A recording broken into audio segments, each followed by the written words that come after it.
Praise the Lord. ஏசாயா 60வது அதிகாரம் அதனுடைய 1வது வசனம். மேன் மேன் ஆமென். எழும்பி பிரகாசி. இந்த இருக்கிற ஒரு லைஃப்ல நம்ம எழும்பி தான் பிரகாசிக்கிறோமா? எழும்பி பிரகாசி. கர்த்தர் அதை விருப்பப்படுறாரு.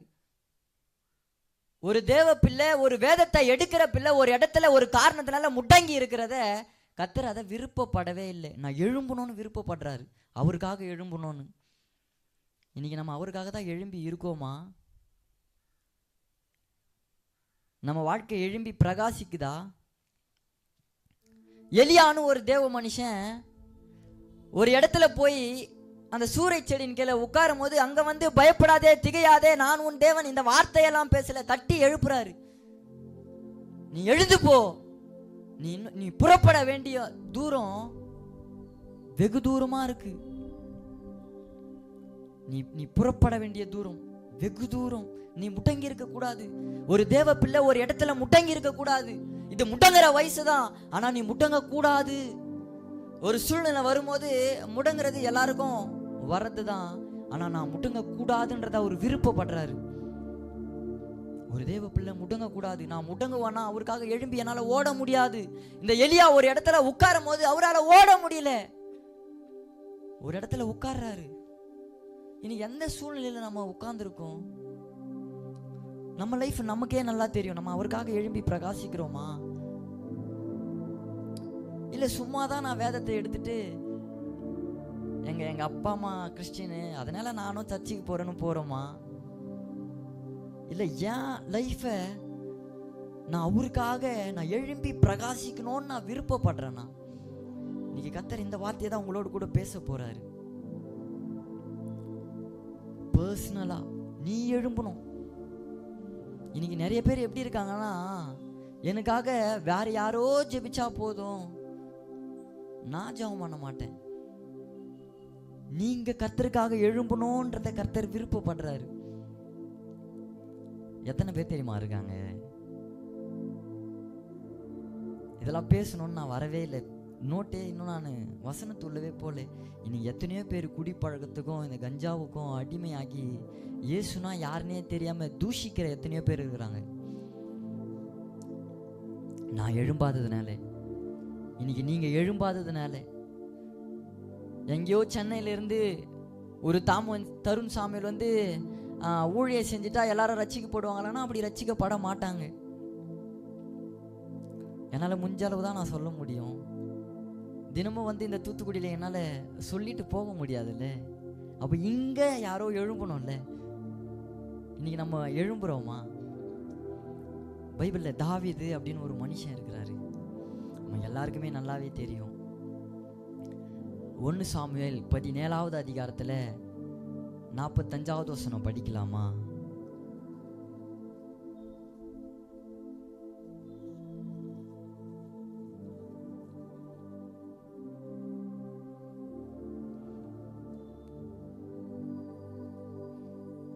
ஒன்னு சாமுவேல்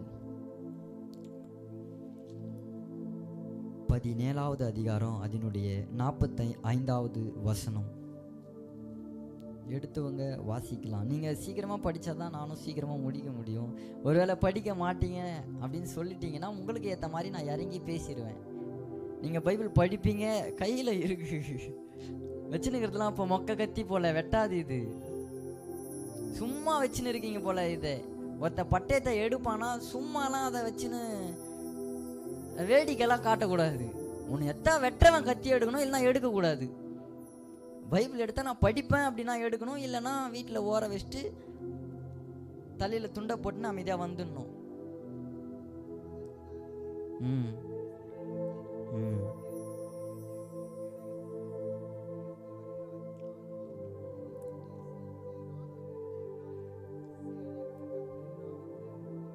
ஆமென். இந்த தாவீது ஒரு சின்ன பையன்தான் அந்த கோலியாத்துக்கு எழுந்து எதிர்கொண்டு போறாரு. இன்னைக்கு நீங்க நினைக்கலாம், எனக்கு அதுக்கான வயசு இல்லையே, நான் என்னால் போக முடியாது, என்னால் நான் எழும்பி பிரகாசிக்கிற வயசு இது இல்லையே. எனக்கு நம்ம வயசு. தாவீது போகும்போது ஒரு 17 வயசு இருக்கும். எழுந்து போறாரு. ஒரு சம்பவம் நடக்குது. இந்த தாவீது யாருன்னா ஒரு தரிசனம் பெற்றவன். தாவீது தன்னுடைய தாயின் வயிற்றில் உருவாகிறதற்கு முன்பதாகவே தாவீதை குறித்த தரிசனம் உண்டானது. 1 சாமுவேல் 13வது அதிகாரத்தில் அதனுடைய 14வது வசனம்.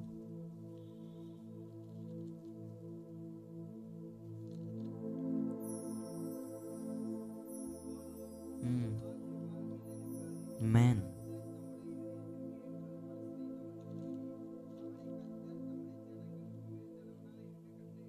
ஆமென். தன்னுடைய இருதயத்திற்கு ஏற்ற ஒருவனை, அந்த ஏற்ற ஒருவன் தான் இந்த தாவீது. இந்த வார்த்தையை பேசும்போது தாவீது அப்போ பிறக்கவே இல்லை. தாவீது பிறக்கிறதற்கு முன்பதாகவே தாவீதை குறித்த தரிசனம் உண்டானது. இன்னைக்கும் நீங்கள் உங்கள் தாயின் வயிற்றில் உருவாகி கூட இருக்க மாட்டீங்க, ஆனால் உங்களை குறித்த ஒரு தரிசனம் இருக்கு.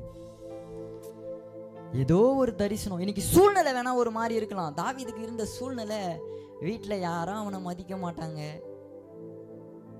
அவன் ஆடு மேய்க்க போனால் யாரும் அவனை தேட மாட்டாங்க, வீட்டில் எந்த ஃபங்க்ஷன்னாலும் அவனை கூப்பிட மாட்டாங்க.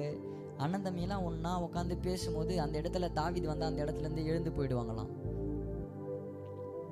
அவன் வரான், தாவீது வரான், இந்த நேரத்துக்கு இந்த கதைலாம் நம்ம பேச வேணாம், அப்புறம் பேசலாம்னு சொல்லுவாங்களாம். ஆனால் சூழ்நிலை பார்த்தா தரிசனம் பெற்ற ஒரு மகனை போல தெரியல. இன்னைக்கும் உங்கள் சூழ்நிலை ஒரு மாதிரி இருக்கலாம். ஒருவேளை என் மேலே அந்த தரிசனம் இருக்குன்னா, இன்னைக்கு என் வாழ்க்கை நான் பார்க்குற சூழ்நிலை தரிசனம் இருக்கிற மாதிரி தெரியல, ஏதோ என் வாழ்க்கையில் அந்த இயேசு செய்கிற மாதிரி தெரியலையே. இந்த கேள்வியோடு இருப்பீங்கன்னா கர்த்தர் இன்னைக்கு உங்க கூட தான் பேச போறாரு. தாயின் வயிற்றில் உருவாகும் முன்னே தாவீதை குறித்த தரிசனம் உண்டானது. இங்கே இந்த சத்தத்தை கேட்குற எனக்கு அருமையான அன்பு சகோதரா சகோதரியே, உங்கள் தாயின் வயிற்றில் உருவாகிறதற்கு முன்பதாகவே உங்களை குறித்த தரிசனம் உண்டானது. நீ எதை செய்யணும், எப்படி ஊழியம் செய்யணும், எப்படி வாழணுன்றத அவர் ஒரு ஞாபக புஸ்தகம் வச்சிருக்கிறாராம், அதில் எழுதி வச்சிருக்கிறாராம். எத்தனை பேருக்கு தெரியும் எலும்புகள் உருவாகலை நரம்புகள் உருவாகலை இந்த சாங்கு? நான் பாடும்போது அப்படியே கூடவே பாடுறீங்களா? அதுக்கப்புறம் தேவச்செடிக்குள்ளே போகலாம். எல்லாரும் ரொம்ப தூங்குறீங்க. ஏன்னா எடுத்துகிட்டு வந்த மெசேஜ் நீங்கள் உங்களுக்கு பாட்டு பாடி தூங்க வைக்கிற மெசேஜ் இது இல்லை. அதனால் இந்த பாட்டை பாடி உங்களை உற்சாகப்படுத்தி திருப்பியும் நான் வார்த்தைக்குள்ளே போக நான் விருப்பப்படுறேன். எலும்புகள் உருவாகலை நரம்புகள் உருவாகலை தசைகள் உருவாகலை தரிசனம் உருவானதே. தாய் கருவிலே தரிசனம் உருவானதே. எலும்புகள் உருவாகல நரம்புகள் உருவாகல தசைகள் உருவாகல தரிசனம் உருவானதே. தாய் கருவிலே தரிசனம் உருவானதே. எப்படிப்பா உமக்கு நன்றி சொல்லுவேன், சொல்ல வார்த்தையே இல்லை. நீங்க போது என் வாழ்க்கை முழுவதும் வேற ஆசையே இல்லை. எப்படிப்பா உமக்கு நன்றி சொல்லுவேன், சொல்ல வார்த்தையே இல்லை. நீங்க போது என் வாழ்க்கை முழுவதும் வேறு ஆசையே இல்லை. என் தாய் உருவாகும் முன்னே என் கருவை கண்டீரையா. என் பெயர் உருவாகும் முன்னே பெயர் சொல்லி அழைத்தீரையா. எப்படிப்பா உமக்கு நன்றி சொல்லுவேன், சொல்ல வார்த்தையே இல்லை. நீங்க போதிய வாழ்க்கை முழுவதும் வேறு ஆசையே இல்லை. எப்படிப்பா உமக்கு நன்றி சொல்லுவேன், சொல்ல வார்த்தையே இல்லை. நீங்க போதிய வாழ்க்கை முழுவதும் வேறு ஆசையே இல்லை. உண்மையாதான் சொல்றீங்களா? வேற ஆசையே இல்லைன்ட்டு. வேற ஆசையே இல்லைன்னா நான் அவருக்குள்ளே இருக்கிற அந்த லைஃபே வேற மாதிரி இருக்கும். எப்படிப்பா உமக்கு நன்றி சொல்லுவேன், சொல்ல வார்த்தையே இல்லை. நீங்கள் மட்டும் போதும்ப்பா என் வாழ்க்கையில், வேற எந்த ஆசையும் இல்லைப்பா அப்படின்னு நான் சொல்லுவேன்னா நான் அவருக்காக வாழுற வாழ்க்கையே வேற மாதிரி இருக்கும். அவருக்காக ஓட ஆரம்பிச்சிருவேன். எதற்காக பிடிக்கப்பட்டனோ அதை நோக்கி இன்னைக்கு நான் வேற எதையோ பிடிக்கணும்னு ஓடுறேன். அதனால இதை ஒழுங்கா பிடிக்க முடியல என்னால. இந்த தாவீது கோலியாத்துக்கு எதிர்கொண்டு போறாரு. இங்க ஒரு சம்பவம் நடக்குது. இந்த இஸ்ரவேலின் முதல் ராஜா யாரு? தாவீது ராஜாவா? இந்த இஸ்ரவேலின் முதல் ராஜா யாருன்னா சவுல். இந்த சவுல் ராஜாவான போது ஜெயம் தான். இந்த இஸ்ரவேல் மக்களுக்கு எல்லாவற்றிலும் ஜெயம். இதை இந்த பெலிஸ்தியன் பார்த்து ஒரு பிளான் பண்றான், ஒரு தந்திரம் பண்றான். நம்ம நல்லா ஜெபிக்கும் போது தான் சிலதெல்லாம் வரும். நல்லா அந்த ஜெப வாழ்க்கையில போவோம், அப்போதான் சில வரும். நல்லா வேதத்தை வாசிக்கணும்னு போகும்போது தான் சிலது வரும். இது ஒரு பெலிஸ்திய ஆவி. இந்த சவுல் நல்லா எல்லாத்திலையும் ஜெயத்தை பார்க்கறாருன்னு இந்த பெலிஸ்தியன் ஒரு பிளான் பண்றான். 1 சாமுவேல் 13வது அதிகாரத்துல 19வது வசனம் எடுத்தவங்க வாசிக்கலாம். 1 சாமுவேல் 13வது அதிகாரத்துல அதனுடைய 19வது வசனம். Praise the Lord. கொஞ்சம் சீக்கிரமா எடுத்தீங்கன்னா நல்லா இருக்கும்.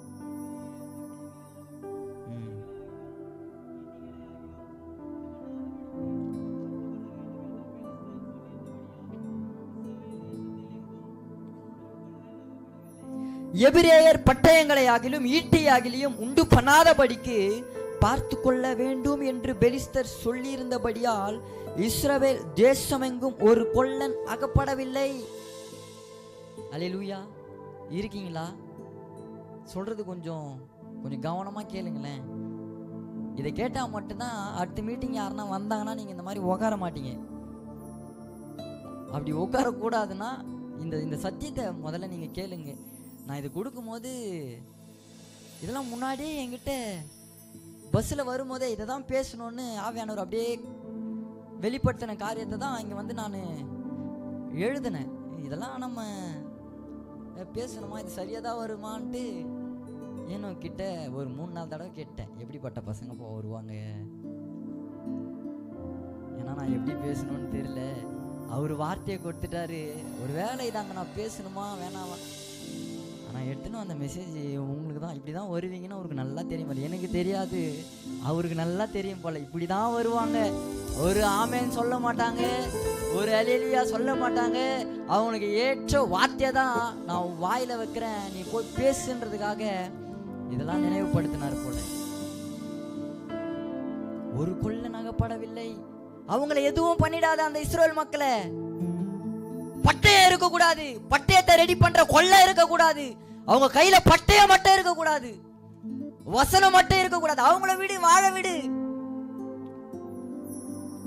சர்ச்சைக்கு போறாங்களா, போகட்டும், அவங்கள வாழ விடு. யூத் மீட்டிங்கா நோட்டீஸ் பாக்குறாங்களா, போக விடு, போட்டோம். உட்காராங்களா, உட்கார விடு, இருக்கட்டும். யாராச்சும் எதிர் நின்று ஃபுல் ஃபீட்ல நின்று மைக்க பிடிச்சி கத்துன்னு கத்துறாங்களா, உட்காந்து ஆமேன்னு சொல்லாம பார்க்க சொல்லு. ஆனா பட்டயம் மட்டும் இருக்கக்கூடாது கையில, வசனம் மட்டும் இருக்கக்கூடாது. இந்த வசனமாகிய பட்டயம் மட்டும் இருக்கக்கூடாதுப்பா அவங்க கையில. இது ஒரு பெலிஸ்திய ஆவி. அவங்க கையில பட்டயம் இருக்கக்கூடாது. போக சொல்லு, எங்க போறாங்களோ போக சொல்லு, பேருக்கு கிறிஸ்தவங்கன்னு சொல்லிக்க சொல்லு, அவங்கள நல்லா வாழ விடு. ஆனா கையில பட்டயம் இருக்கக்கூடாது, கையில பட்டயம் மட்டும் இருக்கக்கூடாது.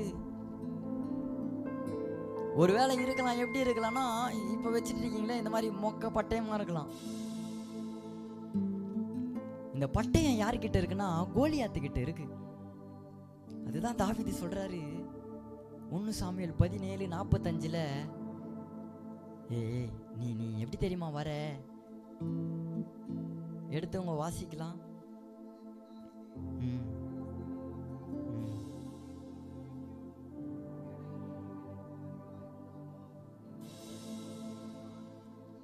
அப்போ பட்டயம் யார் கையில இருக்குன்னா அந்த கோலியாத்து கையில இருக்கு.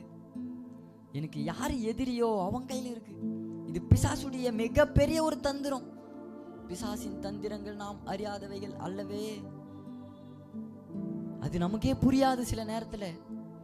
ஏன் நம்மளுக்கு ஏன் வசனம் மண்டிக்கு ஏற மாட்டேங்குது, ஏன் நம்மளால வசனம் பேச முடியல? ஏன் வேதத்தை படிக்க முடியல? இது ஒரு பெலிஸ்திய ஆவி. அவங்க வசனம் மட்டும் கேட்டக்கூடாது, அவங்க இந்த வசனத்தை மட்டும் படிக்க கூடாது. ஏன்னா இந்த வசனம் ஆம் என்றும் ஆமேன் என்றும் எழுதப்பட்டிருக்கு. இது நீ படிச்சா நல்லா ஆயிடுவேன்றது யாருக்கு தெரியும்னா, அந்த பெலிஸ்தியனுக்கு தெரியும், அந்த பிசாசுக்கு தெரியும். இவன் இந்த வேதத்தை ஒழுங்கா கையில எடுப்பானா, இந்த வேதமாகிய இந்த வசனமாகிய பட்டயம் இவன் வாழ்க்கையில இருக்கும்னா, இவன் எழும்பி பிரகாசிப்பான்றது யாருக்கு தெரியும்னா, அந்த பெலிஸ்தியனுக்கு தெரியும். இது ஏன் எழும்ப முடியல? கையில பட்டயம் இல்லை. இன்னைக்கு எதிராளி வரும்போது ஏன் நிக்க முடியல? கையில பட்டயம் இல்லை, கையில பட்டயம் இல்லை. எத்தனை பேர் கையில பட்டயம் இருக்கு? எத்தனை பேர் கையில வசனம் இருக்கு? இன்னைக்கு ஏன் சில சூழ்நிலை நிமித்தமா நம்மளால நிக்க முடியல? கையில வசனம் இல்லை. அவருக்காக எழும்பி பிரகாசிக்கிறோமா? எழும்பி பிரகாசிக்க முடியலன்னா உங்க கையில வசனம் இல்லை, பட்டயம் இல்லை. இன்னைக்கு எதையோ நினைச்சு ஃபீல் பண்ணி மற்றவங்க கிட்ட சொல்றோம். சொல்ல காரணம் என் கையில பட்டயம் இல்லை,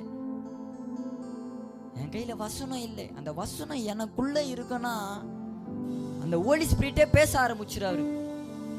நான் உன்னை விட்டு விலகுவதும் இல்லை, உன்னை கை விடுவதும் இல்லை. எத்தனை பேர் வேணா உன்னை கை விட்டு போட்டோமா? எத்தனை பேர் வேணா உன்னை விட்டு விலகி போட்டோம். ஆனா நான் உன் கையை விடுறதில்ல, நான் உன்னை விட்டு ஒரு நாள் விலகிறதில்ல. நீ வசனத்தை உன்னுக்குள்ள இருக்கனா அந்த ஹோலி ஸ்பிரிட் உன்னை செயல்படுத்துவார், அந்த வசனத்தை நினைவுபடுத்துவார். இன்னைக்கு வசனம் இல்லாதனால தான் அந்த வசனம் வேற யாராச்சும் பேசுவாங்களான்றதை நான் எதிர்பார்க்கிறேன். உன் கையில பட்டயம் இல்லை, உன்னை எல்லாம் பண்ண சொல்லு, ஆனா வசனம் மட்டும் இருக்கக்கூடாது. இந்த இடத்துல அழுத்தி போக விருப்பப்படுறேன். அதனால தான் அடுத்த வசனத்துக்கு போகாம இங்கே அழுத்துறேன். அவங்க எல்லா இடத்துக்கும் போட்டோம், ஆனா அவங்க வாழ்க்கையில வசனம் மட்டும் இருக்கக்கூடாதுமா. வசனம் இல்லாம ஒருத்தனால வாழவே முடியாதுமா. நான்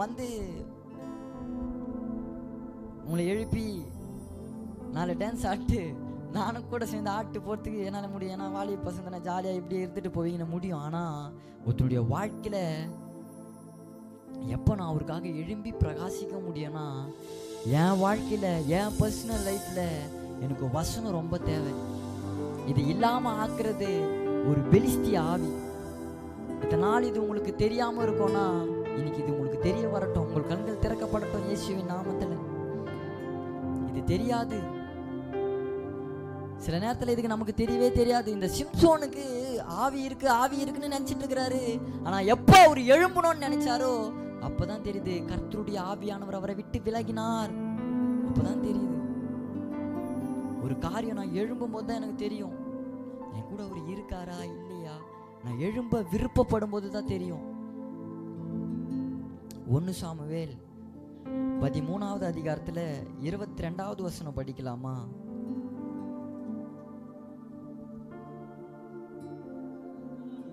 ஆமென்.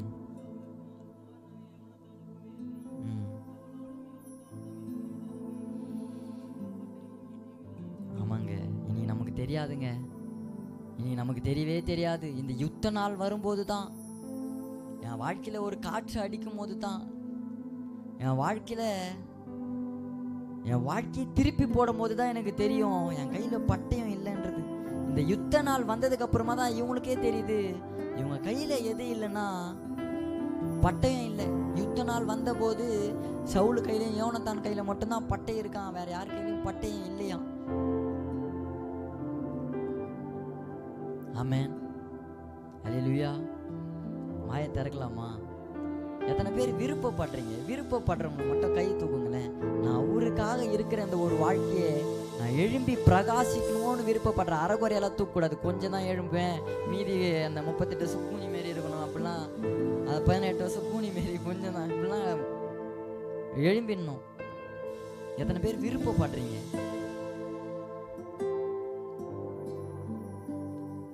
இந்த யுத்த நாள் வந்ததுக்கு அப்புறமா தான் இவங்களுக்கு தெரியுது உங்க கையில பட்டயம் இல்லை. இன்னைக்கு உங்க கையில அந்த பட்டயம் இருக்காங்க. நான் வசனத்தை வச்சு உங்களை என்ன அடி வேணாலும் அடிக்கலாம், ஆனா உங்க கையில அந்த பட்டயம் இருக்கா இல்லையா? நான் வேதத்தை வாசிக்கிறேன்னா என் வாழ்க்கையில வசனம் இருக்கா இல்லையான்றது யாருக்கு தெரியும்னா உங்களுக்கு நல்லாவே தெரியும். இந்த யுத்த நாள் வந்தபோது இந்த யுத்த நாள் வந்தபோது கையில பட்டயம் இல்லை. இன்னைக்கு சும்மா சொல்லிக்கலாம், நம்ம கோலியாத்துக்கு முன்னாடி நிக்க முடியல, பயப்படுறாங்க. 1 சாமுவேல் 17:24 படிங்க. 1 சாமுவேல் 17:24.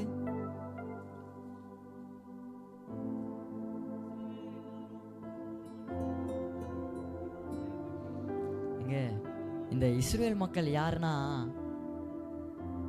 கர்த்தரால் அபிஷேகம் பண்ணப்பட்டவர்கள், கர்த்தரின் ரத்தத்தால், அந்த ஆட்டுக்குட்டியின் ரத்தத்தால் மீட்கப்பட்டவர்கள். இந்த ஜனங்க என்ன பண்றாங்கன்னா அந்த கோலியாத்துக்கு பயப்படுறாங்க.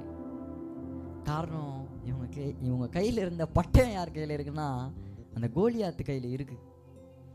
எதுக்கேத்தால பயமா? ஒரு பாட்டு பாடுமா? பயம். வசனத்தை படிமா? பயம். கையில பட்டயம் இல்லை, பயப்படுறாங்க. இவங்க என்ன பயந்தாங்கோலிங்களா இந்த இஸ்ரவேல் மக்கள்? இவங்க பயப்படுறவங்களா? அப்படி இல்லையே. 1 சாமுவேல் 14வது அதிகாரத்துல 52வது வசனம் படிங்க. 1 சாமுவேல் 14:52.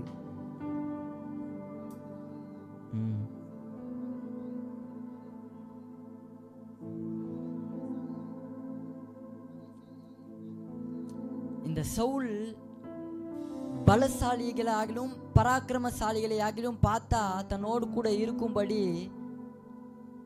சேர்த்துக்கொள்வாராம். அப்போ இவங்க எல்லாருமே யாருன்னா பராக்கிரசாலி, பலசாலி. எல்லாம் 10 வருஷம் கிறிஸ்டின், 20 வருஷம் கிறிஸ்டின். எத்தனை வருஷமா கிறிஸ்டின்? நான் பான் கிறிஸ்டின். சவுல் கிட்ட இருந்தவங்க அப்படிதான். எத்தனை வருஷமா கிறிஸ்டின்? நான் பிறந்ததுலேருந்தே சபைக்கு போறவன். எல்லாம் பலசாலி, பராக்கிரமசாலி. நான் ரட்சிக்கப்பட்டு 2.5 வருஷம் தான் ஆகுது. நான் ரட்சிக்கப்பட்டு 2.5 வருஷம் தான் ஆகுது சொல்லுவேன் சாட்சி. இந்த சவுல் கூட இருக்கிறவங்க யாருன்னா பலசாலி, பராக்கிரமசாலி. எல்லாம் 5 வருஷம் கிறிஸ்டின், 10 வருஷம் கிறிஸ்டின், 15 வருஷம் கிறிஸ்டின், 20 வருஷம் கிறிஸ்டின். தானா கையில பட்டை இல்லை, பயப்படுறாங்க. பயம். இன்னைக்கு நம்ம பிறந்ததுலேருந்தே சபையில வாழ்ந்திருப்போம். ஏதாச்சும் ஒன்று பண்ண சொன்னா தலையில இப்படி போடுறது இன்னும் இறங்கும் கீழே. ஐயோ, நம்ம மூஞ்ச பார்த்துட்டா நம்ம பேரை சொல்லிடுவாங்களோ. உண்மையா நான் ரட்சிக்கப்பட்ட புதுசுல பயந்துருக்கேன். நான் ரட்சிக்கப்பட்ட புதுசுல நான் வெளியூர்ல தான் ரட்சிக்கப்பட்டேன். ரட்சிக்கப்பட்ட ஊர்ல எல்லாமே குழுவா உட்காந்து ஜெபம் பண்ணுவாங்க. அப்போ ஐயா ஒருத்தருக்கா ஜப குறிப்பு குத்துன்னு வருவார். எனக்கு ஜெபம் பண்ண தெரியாது, ஏன்னா நான் அப்பதான் ரட்சிக்கப்பட்டேன். எனக்குள்ளேயே ஒரு ஜபம் ஓடும். ஏசப்பா, என்ன நீங்க இந்த இடத்துல வெக்கப்பத்த கூடாதுப்பா. என் பக்கத்துல இருக்கிறால அவனோட ஜபம் முடியணும். என்னால் அப்படி ஜபம் பண்ண முடியாது, ஏன்னா எனக்குள்ளவே நான் ஜபம் பண்ணுவேன். பாப்பா ஜபம் இப்படி வருதுப்பா, அப்படி வருதுப்பா, என் பக்கத்தில் மட்டும் வந்துடக்கூடாதுப்பா. பக்கத்தில் இருக்கிறால அதோட ஜப குறிப்பு முடியட்டும். அப்படி ஜப குறிப்பு முடியலன்னா அந்த நேரத்துக்கு எனக்கு பாத்ரூம் வருதுன்னு ஏந்து போயிடுவேன். நான் பயந்துருக்கேன் தான். இந்த மோசேன்னு ஒருத்தர் இருக்கிறாரு. இந்த மோசே ஃபர்ஸ்ட் முச்செடியில ஆண்டவர் தரிசனம் ஆகும் போது பார்க்க பயப்படுறாரு.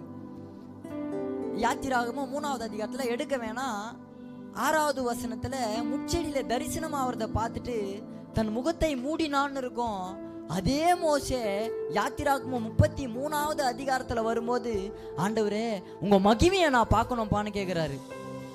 எங்க ஒரு காலத்துல அந்த 3வது அதிகாரத்துல பயந்த மோசே அதே யாத்திராகமும் 33ல வரும்போது, ஆண்டவரே அன்னைக்கு நான் 3வது அதிகாரத்துல பயந்தது உண்மைதான், இன்னைக்கு 33வது அதிகாரத்துல நான் வந்துட்டேன்ப்பா, உங்க மகிமையை நான் பார்க்கணும்ப்பா. ஆண்டவர் சொல்லி என்னை பார்த்தா ஒருத்தரும் உயிரோடு இருக்க கூடாதுன்னு சொல்லி நிக்கிறாரு. அந்த இடத்துல பார்த்துட்டு தான் வராரு. காரணம் பயம் இல்லை, பயம் போச்சு. 3லேருந்து 33 போயிட்டாரு. இன்னும் நம்ம என்ன இருக்கிறோம்னா இந்த 3லே தான் இருக்கிறோம். நான் இப்படியே தான் இருப்பேன், நான் இப்படியே தான் இருப்பேன், நான் எழும்ப மாட்டேன். இதெல்லாம் மற்றவங்களுக்கு பார்க்கும் போது ஈஸியா இருக்குங்க. இந்த உலகம் வேற யாரோ வீட்டில் குடிக்கிறாங்க, வேற யாரோ வீட்டில் பிரச்சனை, வேற யாரோ வீட்டில் அவங்க அண்ணாங்க ஜெயிலுக்கு போறாங்க, வேற யாரோ வீட்டில் ஸ்டேஷனுக்கு போறாங்க, வேற யார் அப்பாவோ குடிக்கிறாரு, வேற யார் அண்ணாவோ சண்டை போடுறாருன்னு நம்ம தூரமா வந்து பார்க்கும் போது வேணா நமக்கு எப்படி இருக்கும்னா அது ஈஸியா இருக்கும். ஆனா நம்ம வீட்டில் ஒருத்தங்களுக்கு அப்படி ஆகும்னா நம்ம இப்படி இருக்க மாட்டோம். நம்மளுக்கு படபடன்னு அடிக்கும். ஆனா மற்றவங்க போது நம்ம கேர்லெஸ்ஸா இருக்கோம். நம்ம எப்படின்னா இருந்தானா நம்ம வாழ்க்கை இப்படிதான், நம்ம இப்படியே முடிச்சுட்டு போட்டோம்.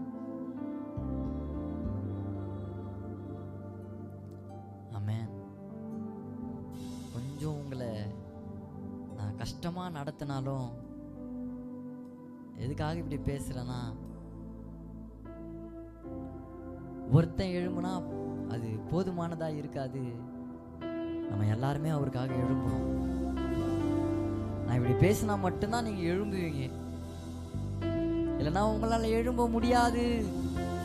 யோவான் 5வது அதிகாரத்துல 38 வருஷமா பெதஸ்தா குளத்தாண்ட ஒரு சார் பத்துன்னு இருக்கிறார். எப்படி பத்துன்னு இருக்கிறாருன்னா, இயேசு கிறிஸ்து போகும்போது படுத்திருந்த அவனை இயேசு கண்டு, இவருக்கு வீட்டுக்கு போகணும்னு விருப்பம் இல்லை. வீட்டுக்கு போனால் ஒரு வேளை கல்யாணம் ஆயிருந்தான்னு தெரியல, வீட்டுக்கு போனால் நம்ம வீட்டில் இருக்கிறவங்க என்ன வேலைக்கு போக சொல்லுவாங்களே அப்படின்னு சொல்லி ஒரு பாய் ஒரு வச்சுட்டு ஒரு தலகானை வச்சு அங்கேயே படுத்துட்டு இருக்கிறாரு. இந்த பெதஸ்தா குளத்தாண்ட 38 வருஷமா இவருக்கு வீட்டுக்கு போகணுன்னு விருப்பமே இல்லை. இயேசு கிறிஸ்து வந்து கேட்குறாரு, எடுக்கலாமா? யோவான் 5வது அதிகாரம்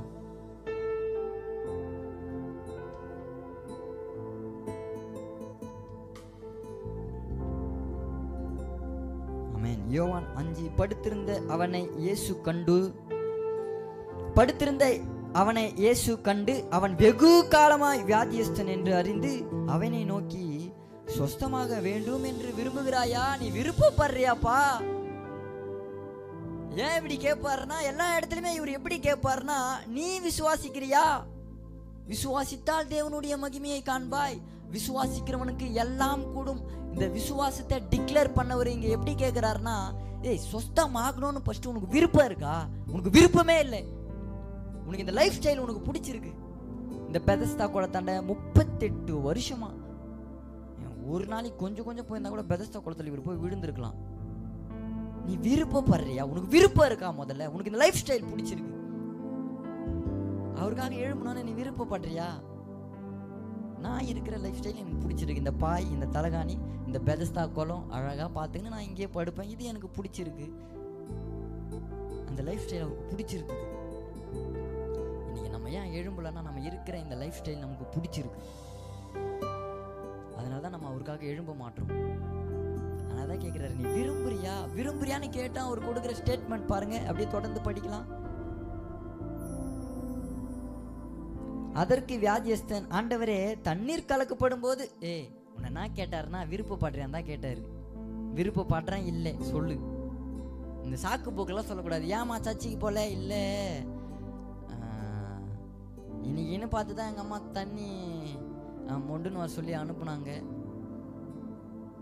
எங்கடா போற? சும்மாதான்யா, சும்மாதான். விருப்பப்படுறியான்னு கேட்டா ஒன்று விருப்பப்படுறேன், அப்படி இல்லையா இல்லைன்னு சொல்லிடு. இவர் எதை சொல்றன்னா அந்த இடத்துல சாக்கு போக்கு சொல்றாரு. அதற்கு வியாதியஸ்தன், ஆண்டவரே தண்ணீர் கலக்கப்படும் போது என்னை குளத்தில் கொண்டு போய் விடுகிறதற்கு ஒருவரும் இல்லை, நான் போகிறதற்குள்ளே வேறொருவன் எனக்கு முந்தி இறங்கி விடுகிறான் என்றான். இயேசு அவனை நோக்கி, எழுந்திரு. இதை நான் நோட் பண்ணவே இல்லை, திடீர்னு நீங்க வந்து ஆவியானவர் இதை பேச வைக்கிறார். இங்கேயும் இருக்கு, எழுந்திரு. சாக்கு போக்கு சொல்லாம எழுந்திரு. நீங்க பர்சனலா யாரு கூட பேசுறாரு.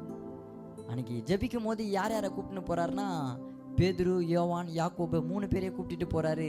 ஆனா வரும்போது இவங்க 3 பேருமே தூங்குறாங்க. ஆனா பர்சனலா பேதுரு கிட்ட வந்து பேசுறாரு. பேதுருவே, சீமோனே, நீ தூங்காதப்பா. இன்னைக்கும் இந்த கூட்டத்துல எத்தனை பேர் வேணாலும் இருக்கலாம், ஆனா பர்சனலா உங்ககிட்ட பேசுறாரு. பர்சனலா யார்கிட்ட பர்சனலா பேசுறாரு. நீ எழுந்துரு. நீ விருப்பப்படுறியா? நீ சாக்கு போக்கு சொல்லாத, நீ எழுந்துரு. நீ எழுந்துரு. அப்படிதானே இருக்கு வசனம். எழுந்துரு. ஏன்னா அவரால் எழுந்துக்க முடியல, லைஃப் ஸ்டைல் பிடிச்சிருக்கு. அந்த லைஃப் ஸ்டைல் அவருக்கு போதுமானதா இருக்கு. நான் இப்படியே இருந்துட்டு என் காலத்தை நான் முடிச்சுட்டு போயிடுறேனே, அந்த லைஃப் ஸ்டைல் பிடிச்சிருக்கு. இங்க பட்டம் யார் கையில் இருக்குன்னா, கோலியாத்து கையில் இருக்கு. யாருமே முன் வரல, ஒருத்தரும் முன் வரல. யாருக்கும் போயிட்டு அந்த கோலியாத்தை முறி அடிக்கணும்ன்றதும் அந்த மைண்ட் செட்லேயே இல்லை. சரி, ஒருத்தராக தான் போக முடியல. ஏங்க, ஒருத்தர் மட்டுமாங்க இஸ்ரேல் மக்கள் இருந்தாங்க. எல்லாம் இருந்தவங்க பலசாலி, பராக்கிரமசாலி. இவங்க எல்லாம் ஒரு கூட்டமாக வாட்சி போயிருக்கணுமா? நான் மட்டும்தான் ஊழியம் செய்ய போக மாட்டேன், நம்ம என்ன பண்ணனா ஒரு டீமா போகலாம், ஒரு டீமாச்சு ஃபார்ம் பண்ணிட்டு போயிட்டு இருக்கணும். இவங்க எதை பண்றாங்கன்னா ஒருத்தர் முஞ்ச பார்த்துன்னு யாருமே போக விருப்பம் இல்லாம அந்த இடத்துல நிக்கிறாங்க. ஆனா அதே இடத்துல தரிசனம் பெற்ற தாவீது போய் நிக்கிறான். ஏய், நீ ஈட்டியோடு வர, நீ கேடகத்தோடு வர, நீ பட்டயத்தோடு வர, ஆனா நானோ நீ நிந்தித்த, நீ யார் கையில பட்டயத்தை இருக்க கூடாதுன்னு நீ புடுங்கினியோ அவங்க இடத்துல இருந்து நான் வரேன்னு ஒருத்தர் போய் நிக்கிறாரு. இன்னைக்கு அந்த ஒருத்தர் தான் இங்க எழுப்பணும்னு கர்த்தர் விருப்பப்படுறாரு. அந்த ஒருத்தர் 50-51 படிக்கலாமா? 1 சாமுவேல் 17வது அதிகாரத்துல 50-51.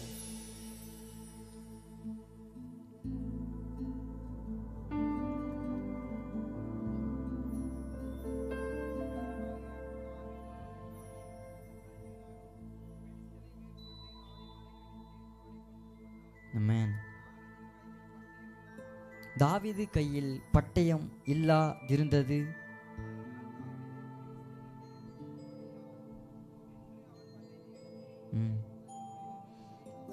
அவன் பட்டயத்தை எடுத்து அதை அதன் உரையிலிருந்து உருவி அவனை கொன்று அதனாலே அவன் தலையை வெட்டி போட்டான். அப்பொழுது தங்கள் வீரன் செத்து போனான் என்று பெலிஸ்தர் கண்டு ஓடி போனார்கள். இந்த தாவீது கையில பட்டயம் இல்ல, அதே கோலியாத் கையில் இருக்கிற அந்த பட்டயத்தை வாங்கி, நீ நிந்திக்கிறல்ல, நீ இந்த இஸ்ரவேல் மக்களை நிந்திக்கிறல, இஸ்ரவேலின் தேவனாகிய கர்த்தரை நிந்திக்கிறல்லப்பா, ஏன் தெரியுமா நீ நிந்திக்கிற? இன்னைக்கு யார் கையிலயும் பட்டயம் இல்லத்தான், ஆனா நான் வரேன், யார் கையிலிருந்து புட்டிங்கி நீ கையில வச்சிருக்கிறியோ அந்த பட்டயத்தை எடுத்து அவனை மேற்கொண்டானான். அவனை சாவடிச்சு தொடர்ந்து நம்ம படிக்கலாமா? அந்த 51. ஆகையால் தாவீது பெலிஸ்தன் அண்டையில் ஓடி அவன் மேல் நின்று அவன் பட்டயத்தை எடுத்து அதை அதன் உரையிலிருந்து உருவி அவனை கொன்று அதனாலே அவன் தலையை வெட்டி போட்டான். அப்பொழுது தங்கள் வீரன் செத்து போனான் என்று பெலிஸ்தர் கண்டு ஓடி போனார்கள். 24வது வசனத்துல இந்த இஸ்ரவேல் மக்கள் ஓடி போறாங்க. ஆனா இங்க இந்த 51வது வசனத்துல இந்த பெலிஸ்தியர்கள் ஓடி போறாங்க. 40 நாள் வந்து நிக்கிறான் கோலியாத்து, எதிர்த்து நிக்க யாருக்கிட்டையும் பட்டயம் இல்லை. 41வது நாள் தரிசனம் பெற்ற தாவீது அந்த இடத்துல வந்து நிக்கிறான். கையில எதுவும் இல்லைதான், ஆனா எனக்கு ஒண்ணு தெரியும், எந்த மனுஷனையும் பலப்படுத்த அவரால் ஆகும். நீ நிந்திக்கிறல, அந்த நாமத்துல வரேன். இன்னைக்கு எங்க கையில இருக்க வேண்டிய பட்டயம் உன் கையில இருக்கு. அந்த பட்டயத்தை எடுத்து அவனை சாவடிக்கிறான். ஓடுறாங்க. ஒரே ஒரு தாவீது எழும்பி அந்த இடத்துல நிக்கிறாரு. அதுல 54வது வசனம் படிக்கலாமா?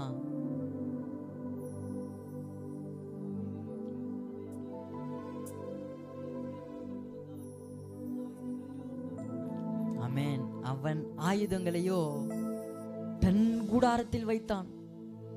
அந்த இழந்து போன பட்டயத்தை தன் கூடாரத்தில் வைத்தான். அந்த இழந்து போன அந்த வசனத்தை தன் கூடாரத்தில் வைத்தான். அந்த இழந்து போன அந்த ஜப வாழ்க்கைய தன் கூடாரத்தில் வைத்தான். இன்னைக்கு நம்ம குடும்பத்துல அந்த ஜப வாழ்க்கை இல்லையா?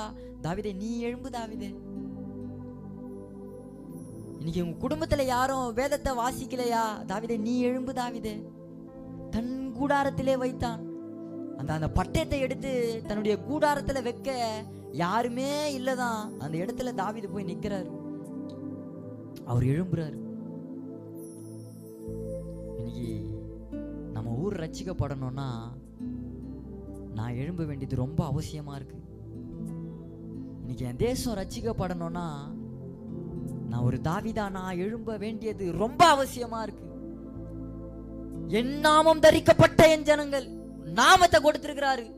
என் நாமம் தரிக்கப்பட்ட என் ஜனங்கள் தங்களை தாழ்த்தி வேண்டுதல் செய்யும் போது நான் தேசத்திற்கு சேமத்தை கட்டளையிடுவேன். தேசத்திற்கு சேமத்தை கட்டளையிட இந்த தேசம் நலமாயிருக்க அவருடைய நாமம் தரிக்கப்பட்ட நான் என்னை தாழ்த்தி ஜெபிக்கணுமா? இந்த நாமத்தை கொடுத்திருக்கிறாரு. எத்தனை பேர் அவருக்காக எழும்ப விருப்பப்படுறீங்க? இந்த தாவீது எழும்பினார். தாவீதுடைய சூழ்நிலை வேற மாதிரி இருந்துச்சுதான். அப்பா அம்மா அவனை மதிக்கல. தாவீது சங்கீதம் 69 சொல்லியிருப்பாரு, நான் எடுத்து கொள்ளாததையும் நான் கொடுக்க வேண்டியதாயிற்று.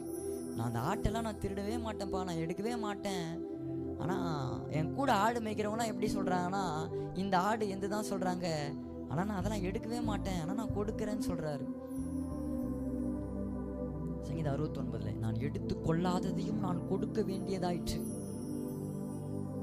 அதனால தான் இவர் பத்சேபாள் கூட தவறு பண்ணும்போது நாத்தான் தீர்க்கதரிசி வந்து எதை சுட்டி காட்டுவார்னா, ஆட்டை சுட்டி காட்டுவார். அன்னைக்கு நீ உன் ப்ரேயர் லைஃப் எப்படி இருந்ததுன்னா, நான் எடுத்துக்கொள்ளாததெல்லாம் கொடுக்குறேன்னு நீ ப்ரேயர் பண்ணல, இன்னைக்கு அதே நான் பேசுறேன். நாத்தான் தீர்க்கதரிசி வந்து 2 சாமுவேல் 12வது அதிகாரத்தில் அந்த ஆட்டை சுட்டி காட்டி பேசுவார். இன்னைக்கு போயிட்டு வீட்டில் அந்த 2 சாமுவேல் 12வது அதிகாரத்தை வீட்டில் படிங்க. எதுக்காக அந்த ஆட்டை நாத்தான் தீர்க்கதரிசி வந்து சொன்னார்ன்றது கொஞ்சம் புரியும். கொள்ளாததும் கொடுக்க வேண்டியதாயிற்று. கசப்பை கலந்து கொடுப்பாங்களாம் சாப்பாட்டுல. தாவீதுக்கு ஒழுங்கா சாப்பாடு கிடையாது, கசப்பு தானா. தண்ணி வெறும் காடியை கொடுப்பாங்களாம். தண்ணி இருக்குன்னு ஆசையா வந்தா காடியை தூக்கும் போது தண்ணி வராதான். அவ்வளவு கஷ்டப்பட்ட தாவீதுதான். இன்னைக்கு உங்க லைஃப் நீங்க சொல்லிட்டு நீங்க உட்காரலாம், என் வாழ்க்கை இப்படி இருக்கு, நான் விருப்பப்பட்டவங்க போயிட்டாங்க, எனக்கு வேண்டப்பட்டவங்க போயிட்டாங்க, நான் அதிகமாக நேசிக்கிறவங்க என்னை நேசிக்கல, என்னை யார் அதிகமாக நேசிக்கணுமோ அவங்களே என்னை நேசிக்கல. சங்கீதம் 27:10 என் தகப்பனும் என் தாயும் கைவிட்டாலும் சொன்ன தாவீது இங்கிலீஷ் பைபிள் எப்படி சொல்லியிருக்கிறாரு, என் தகப்பனும் என் தாயும் என்னை கைவிட்டார்கள். இங்கிலீஷ் பைபிள் இப்படி தான் சொல்லியிருப்பாரு. ஒருவேளை இங்கிலீஷ் பைபிள் படிக்கிறாள் இருப்பீங்கன்னா நீங்கள் படிக்கலாம் வீட்டில், இல்லைன்னா கூகுளில் போய் சர்ச் பண்ணி பாருங்கள். சங்கீதம் 27:10 என் தகப்பனும் என் தாயும் என்னை கைவிட்டார்கள்னு இருக்கும்.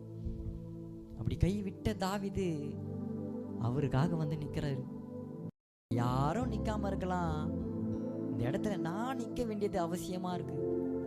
இன்னைக்கு அந்த தெய்வத்துக்காக யாரும் எழுந்துக்காம இருக்கலாம், ஆனால் நான் எழும்பி பிரகாசிக்க வேண்டியது ரொம்ப அவசியமா இருக்கு. நான் தாமதிக்க இந்த இஸ்ரவேலுக்கு அடி விழும், என்னுடைய ஜனத்துக்கு அடி விழும். நான் தாமதிக்க கூடாது, நான் எழும்பணும்னு தீவிரமா போனாராம்.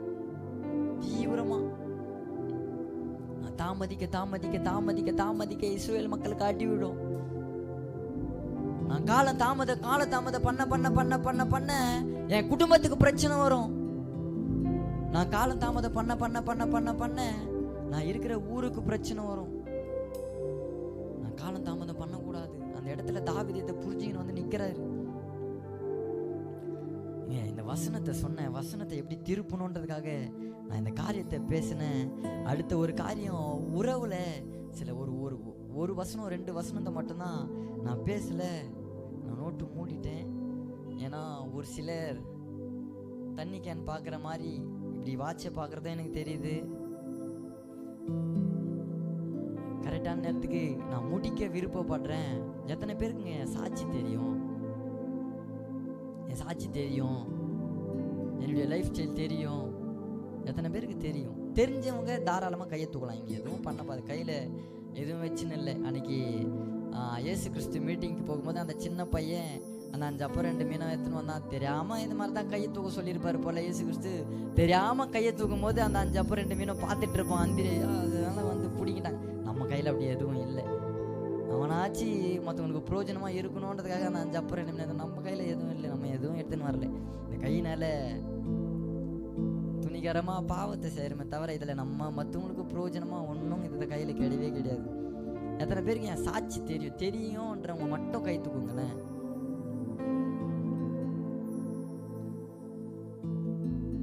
என் வாழ்க்கையே நான் எதில் இருந்துட்டு வந்தவனா, முழுக்க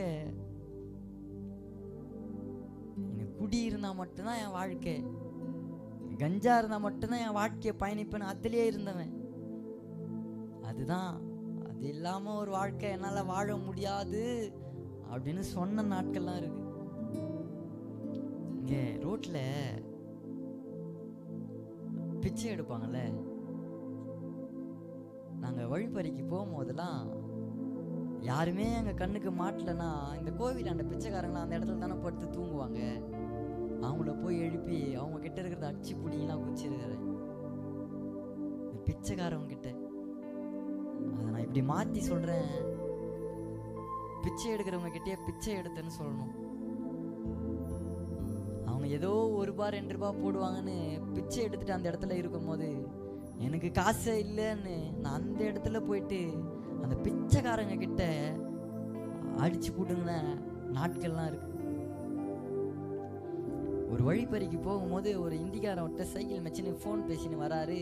நாங்கள் 2 பேர் பைக்கில், நானும் ஃப்ரெண்டு 2 பேர் பைக்கில் போகிறோம். நான் தான் பின்னாடி உட்காந்துருக்கேன். திரும்பி பார்க்கும்போது இவர் கரெக்டாக சைக்கிள் வச்சுன்னு விறுன்னு வராரு.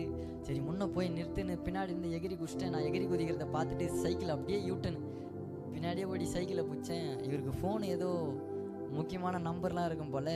சைக்கிள் வேணாம், நீ எத்து, ஃபோன் எனக்கு வேணும்னு சொல்லிட்டு விட்டு ஒரே ஓட்டம், நீ ஓடு, எனக்கு குடிக்கதான் காசு வேணும். அந்த சைக்கிளை மெச்சு எடுத்து போய் கைலாங்கல்ல போட்டு அதில் வந்த காசில் குதிச்சேன். எங்கள் வீட்டிலலாம் நான் கண்ணுக்கு முன்னாடி இந்திக்காரங்கிட்ட பிடுங்கிறதெல்லாம் பார்த்துருக்குறாங்க. நிறைய டைம் உட்காந்து குடிக்கும் போது தான் இந்த ரோட்லேயே குடிப்பேன். குடிக்கும் போதெல்லாம் எங்கள் அப்பா அம்மா எதாச்சா போகும்போது வந்து பார்த்துருக்குறாங்க. எவ்வளோ வலிக்கும், அவனுக்கு வலிக்கும்ன்றதை விட என் லைஃப் ஸ்டைல் சொல்கிறேன். உட்காந்து இருக்கும்போது அதை விட்டு சரி அப்பா அம்மா வந்துட்டாங்க பயந்துட்டு ஏந்து போகணுன்னு போக மாட்டேன். நீங்கள் போகிறீங்களா இல்லையான்னு அவங்கள மிரட்டி அனுப்பிட்டு அங்கே இருந்து அந்த நான் போன வேலையை முடிச்சுட்டு தான் வருவேன்.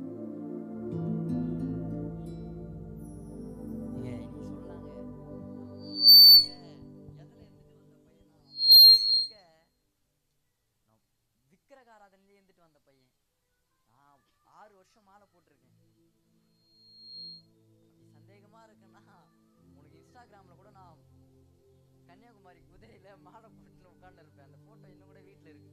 அது நீங்கள் வேணும் சந்தேகமாக இருக்குன்னா நான் ஃபோட்டோ பிடிச்சி கூட என் இன்ஸ்டாகிராம் ஐடியில் போகிறேன், நீங்கள் போய் பாருங்க. முழுக்க அதிலே இருந்துட்டு வந்தேன்.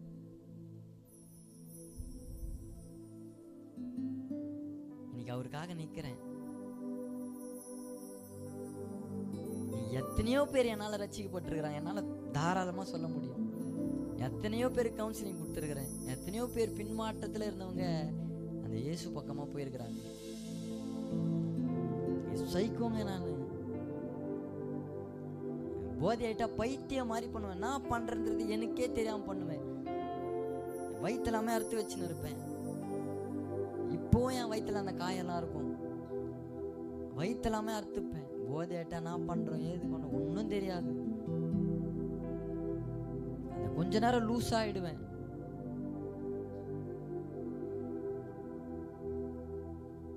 இன்னைக்கு அவருக்காக எழும்பி நிற்கிறேன். நான் நிற்கும் போது ஏங்க உங்களால் நிற்க முடியாது? இப்படி இருந்த பையன் 2.5 வருஷத்தில் அவருக்காக வைராக்கியமாக நிற்கும் போது உங்களால் ஏன் நிற்க முடியாது? நான் ரட்சிக்கப்பட்டு இந்த 2.5 வருஷத்தில் எவ்வளோ அடி தெரியுமா? ஒருத்தர்கிட்ட பைபிள் காலேஜ் சேரணுன்றதுக்காக நான் ரொம்ப விருப்பப்பட்டேன்.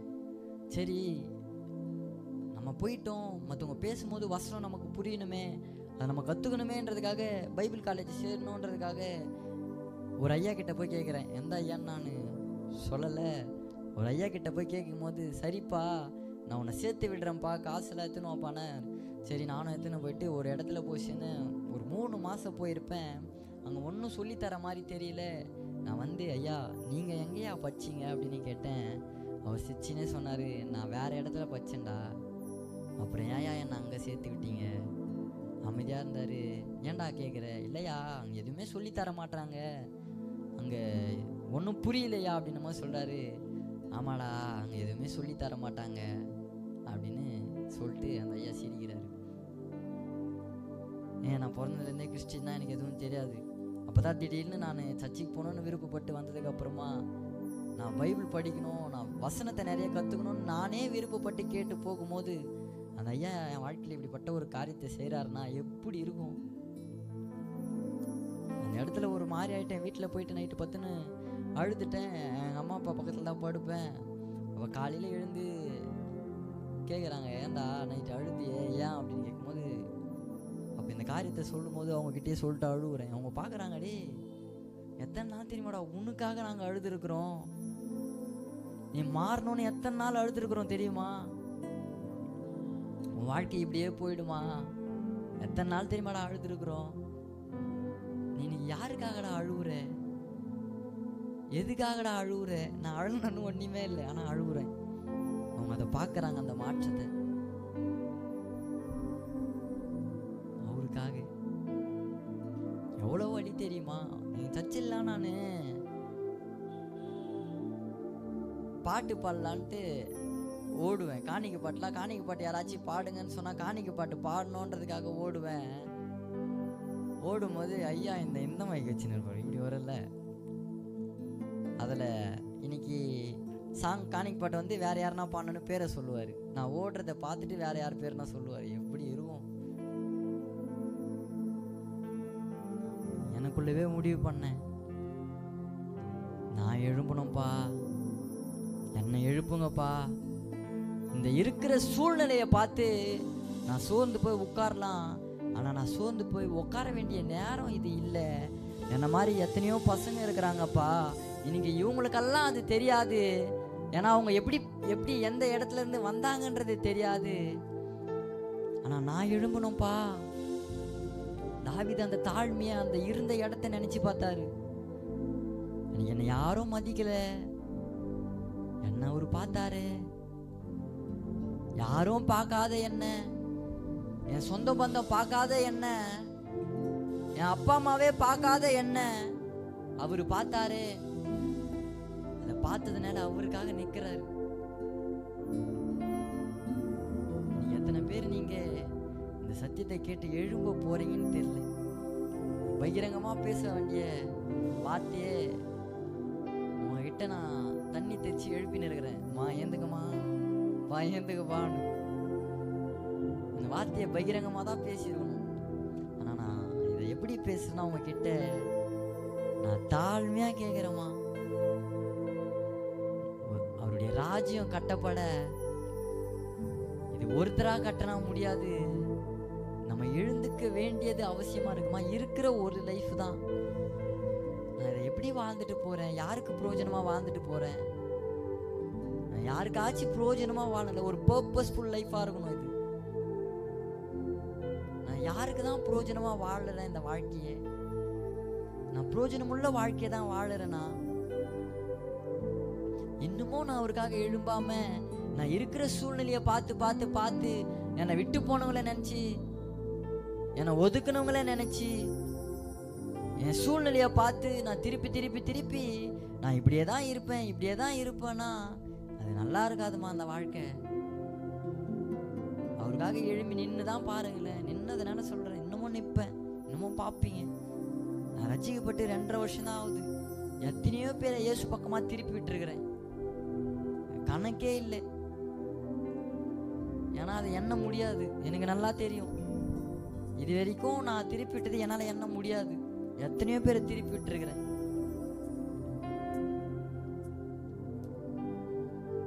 நீ பர்சனலாக நீங்கள் எழுமணும். எத்தனை பேர் தெரியுமா, இந்த ஊழியம் செய்யும் போது நீங்கள் வேணா நினைக்கலாம், எங்கிருந்தோ வராரு, இவர் வந்து பேசுகிறாரு, இவர் போயிடுவாருன்னு நீங்கள் வேணா நினைக்கலாம். ஒரு இடத்துலையும் ஒரு பஸ் ஸ்டாண்டாண்ட நிற்கும் போது பயந்து நிற்பேன். ஏன்னா அவ்வளோ கமெண்ட் வரும், டேய் இந்த இடத்துல நீ மாட்டினா உன்னை அடிப்பேன் அப்படின்னு சொல்லுவானுங்க. நீ இருக்கிற இடம் எந்த இடம்னு தெரியல, ஆனால் நாங்கள் இருக்கிற இடத்துக்கு என்னைக்காச்சும் நீ வந்து மாட்டுவ. உண்மையா நான் சொல்கிறேன், எங்கேயோ ஒரு இடத்துல நல்லா உண்டை வாங்குவேன். அதுக்கு நான் ரெடியாக இருக்கிறேன். அது நான் சந்தோஷம் தான் பண்ணுறேன் அவருக்காக வாங்குறதுக்கு. ஒரு இடத்துல நிற்கும் போது பயந்து நிற்பேன்.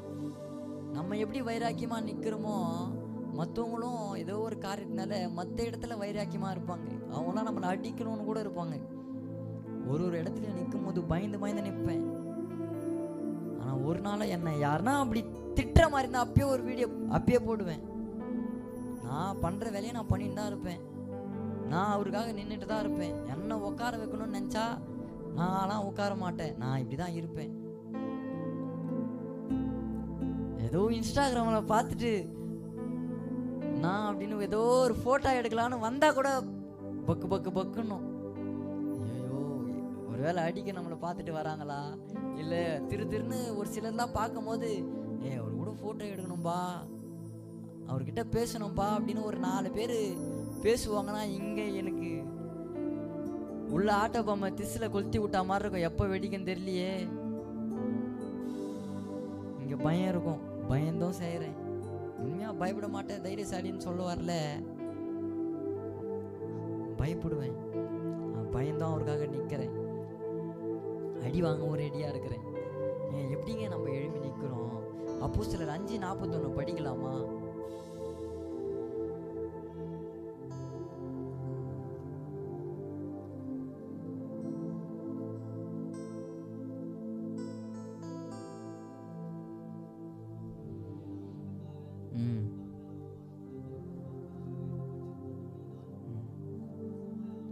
ஆமென். அவருடைய நாமத்திற்காக அவமானப்பட்டதற்கு பாத்திரராய் எண்ணப்பட்டபடியினால் சந்தோஷமாய். அந்த வசனத்தை திருப்பியும் படிக்கலாமா? மைக் இருக்கணும், மைக்கில் படிக்கலாம் அந்த வசனத்தை.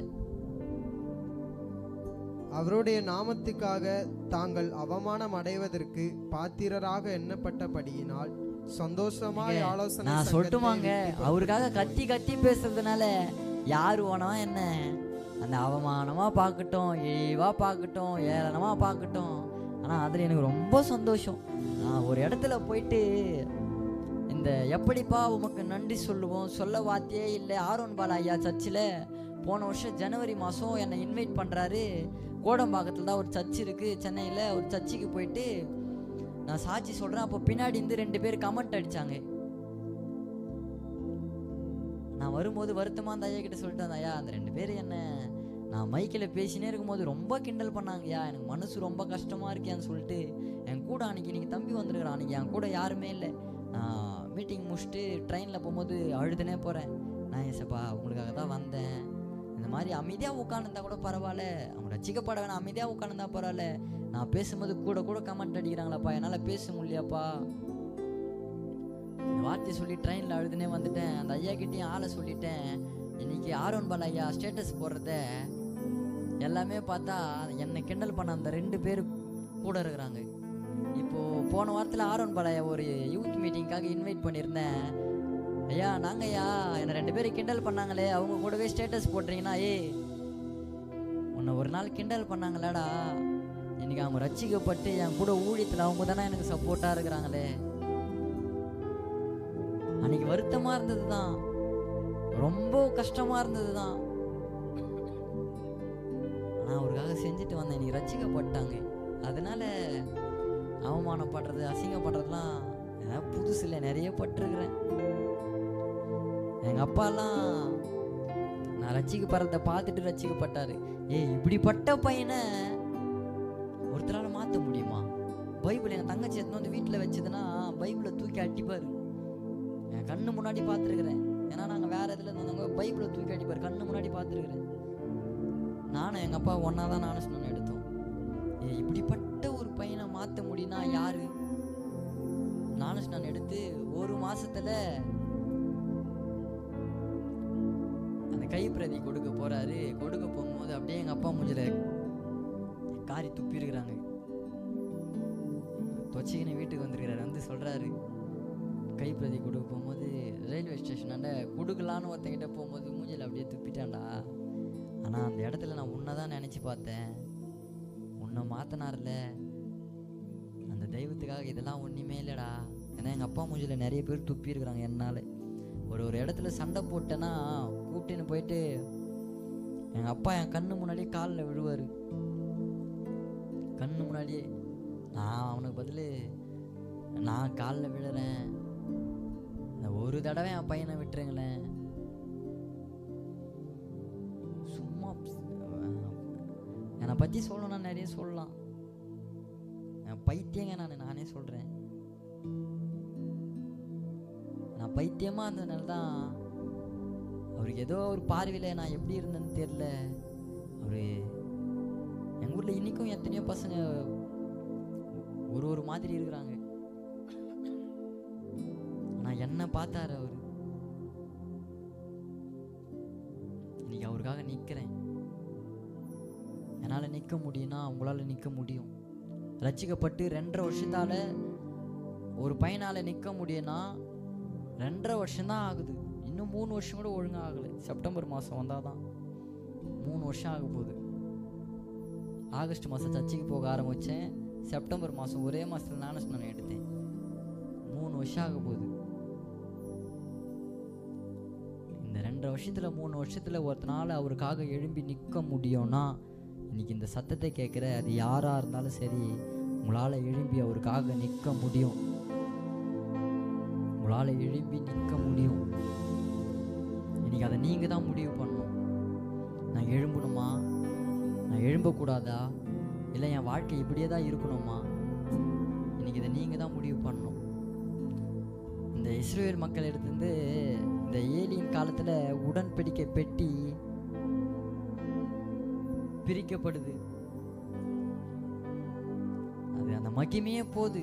அதனால தான் ஓப்பனிங் பினகாசு அவங்க மனைவி அந்த குழந்தைய பெற்றுக்கும் போது அப்போ ஒரு செய்தி வரும், உடன்படிக்கை பெட்டி பிடிக்கப்பட்டது அப்படின்னு சொல்லும் போது இக்கபோத் அப்படின்னு பேரை வச்சு மகிமை போச்சே, அந்த உறவு போச்சே. அந்த உடன்படிக்கை பெட்டியில் அந்த பிரசன்னம் இருக்குங்க. அந்த பிரசன்னம் தான் அவரு. அந்த உறவு பிரிக்கப்படுது இந்த இஸ்ரவேல் மக்களை விட்டு. நீ நம்ம கிட்ட அந்த உடன்படிக்கை பெட்டி இருக்கா? பட்டயம் இல்லை, அந்த உடன்படிக்கை பெட்டி இருக்கா? அந்த உறவு இருக்கா? நம்ம இன்னைக்கு அவரோடு கூட உறவுல இருக்கோமா? நம்ம உறவு யாரு கூட இருக்கு? அன்னைக்கு அதிகமா நேசிச்சிருப்பாங்கல்ல கணவரை, நேசிக்காம இருந்திருப்பாங்களா? அவர் இறந்துட்டாருன்னும் போது அதை அவங்க பெருசா பார்க்கல. ஆனா உடன்படிக்கை பெட்டி பிடிக்கப்பட்டதுன்னு சொல்லும் போது இக்கபோத், இஸ்ரவேலின் மகிமை போயிடுச்சே, இஸ்ரவேலை விட்டு அந்த மகிமை போயிடுச்சேப்பா. அந்த உறவை விட்டு வந்துட்டு இன்னைக்கு எந்த உறவை பிரிஞ்சுட்டு நம்ம சோர்ந்து போயிருக்கோம்? இந்த உறவுல யாருங்க நம்ம கூட வருவாங்க? யாரு வருவாங்க? என்னுடைய சொந்த சித்தப்பா சொல்றாரு, இந்த மாதிரி பையன் இருந்தானா விஷத்தை வச்சு சாவடிப்பேன். இப்ப இல்ல, அப்ப சொன்னாரு. யாரு கூட வருவா? அன்னைக்கு ஒரு வேளை நான் ரட்சிக்கப்படலைன்னா எங்க அப்பா அம்மாவே என்னை கை கழுவிட்டு போயிட்டு இருப்பாங்க. இதுக்கப்புறம் இவன் மாற மாட்டான். யார் நம்ம கூட வருவாங்க? யார் நம்ம கூட வருவாங்கன்ட்டு அந்த உறவை நம்பி இருக்கோம். பிரிவு நிச்சயமா வரும். அப்படி கூடவே இருந்து ஏமாத்திட்டு போங்கன்னு சொல்ல வரல, மரணமாச்சு ஒரு நாள் பிரிக்கும். இந்த சாரால் இறந்துட்டாங்கன்னு ஆபிரகாம் அழுகுறாரு.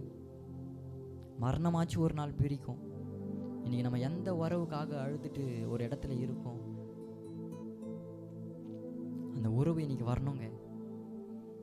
ஒரே ஒரு வசனத்தை படிக்கலாமா? 1 நாளாகமம் 15வது அதிகாரத்தில் அதனுடைய லாஸ்ட் வசனம்.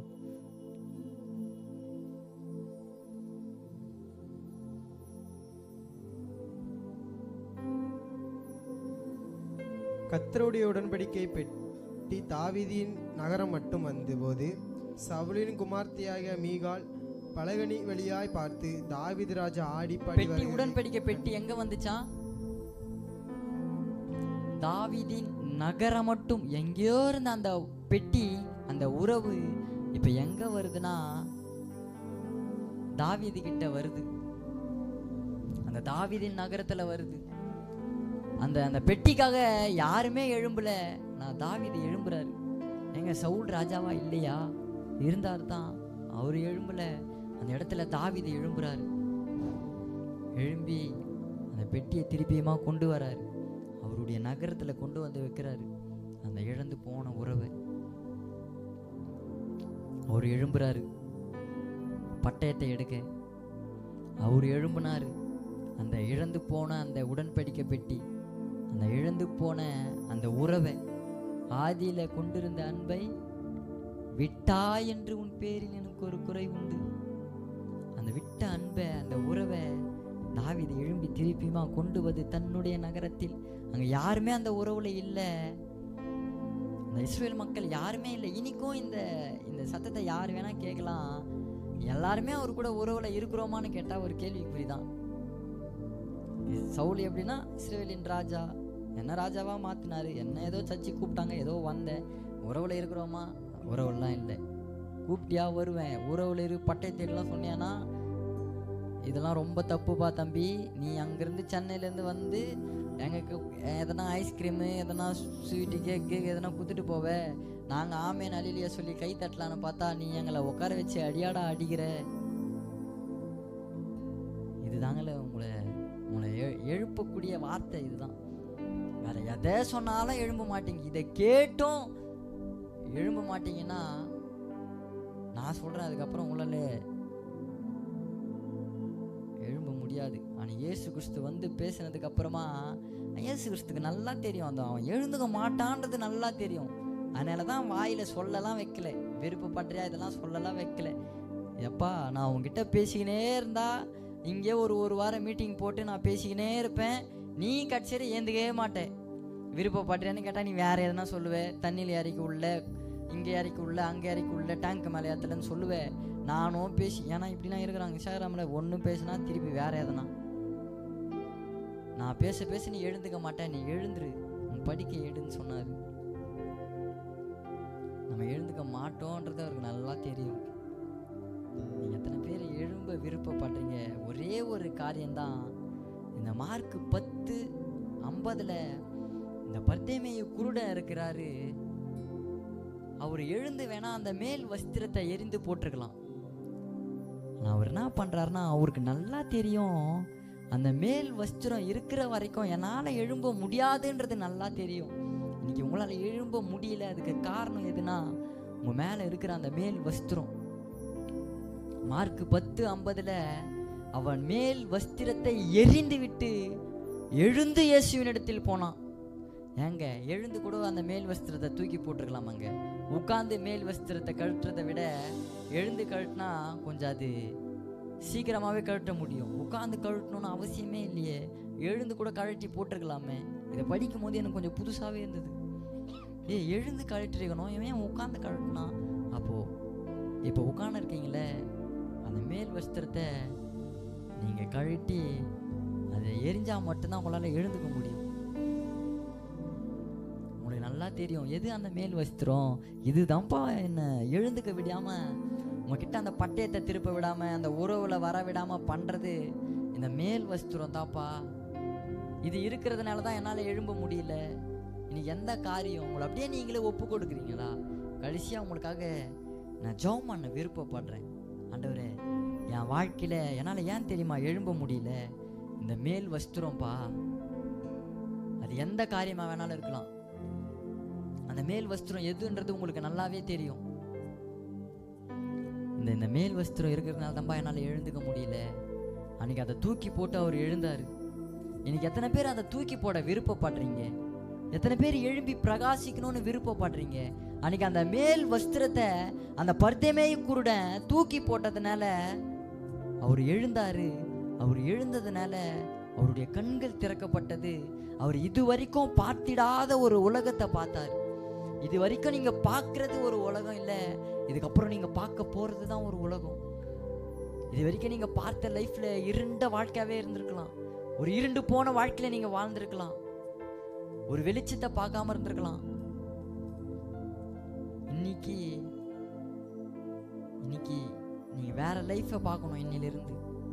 அன்னைக்கு பர்தேமேயு குருடன் அந்த மேல் வஸ்திரத்தை தூக்கி எரிஞ்சு போடாம எழுந்திருக்க முடியாது.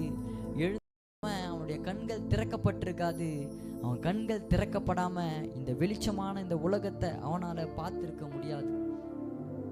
இன்னைக்கு அதை நீங்க தூக்கி போடுங்க.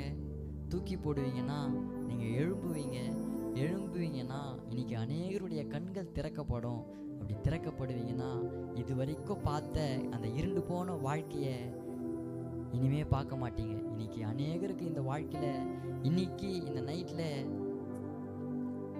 ஒரு லைஃப் சேஞ்சிங் நாளாக இருக்கும். இது நிச்சயமா அந்த உறவை விட்டு பிரிஞ்சு எப்படிப்பா அந்த உறவுக்குள்ள வர்றதுன்னு நீங்கள் சோர்ந்து போயிருப்பீங்கன்னா இன்னைக்கு இது உங்கள் லைஃபுக்கு ஒரு சேஞ்சான நாளாக இருக்கும். எத்தனை பேர் எழும்ப விருப்பப்படுறீங்க? அப்படியே எழுந்து நிற்கிறீங்க.